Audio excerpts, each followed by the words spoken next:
നിരപരാധികളായിട്ടുള്ള ആളുകളെ black mail ചെയ്ത് വ്യാജ വാർത്തകൾ സൃഷ്ടിച്ച് അവരുടെ പുറകെ നടന്ന് കാശുണ്ടാക്കുന്ന ഒരു ചാനലാണ് റിപ്പോർട്ടർ.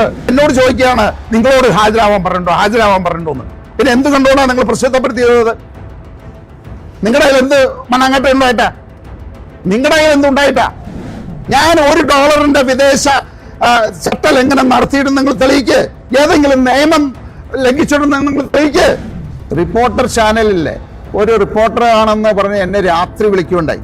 അദ്ദേഹം വിളിച്ചിട്ട് പറഞ്ഞു, നിങ്ങളെ ED സമൻസ് ചെയ്തിട്ടുണ്ടോ, നിങ്ങളുടെ പേരിൽ എന്തോ അന്വേഷണം നടക്കുന്നുണ്ട്, ആ അന്വേഷണത്തിൽ നിന്ന് രക്ഷപ്പെടാനായിട്ടല്ലേ നിങ്ങൾ NDA-മായിട്ടൊരു സഖ്യമുണ്ടാക്കിയത് എന്നല്ല.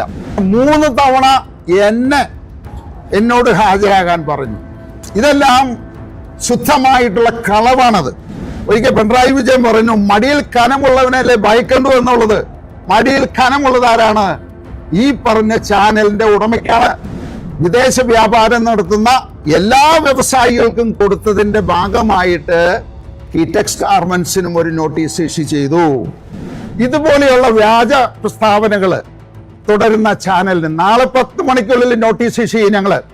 നടപടി ഞങ്ങൾ സ്വീകരിക്കും. ഈ കേരളത്തിലെ ജനങ്ങളെ മുഴുവൻ വഞ്ചിച്ച ഒരു ചാനല്, എന്നിട്ടോ ഇപ്പോ ഭരണകക്ഷിക്ക് വേണ്ടിയിട്ട് ഓശാന പാടുകയാണ്.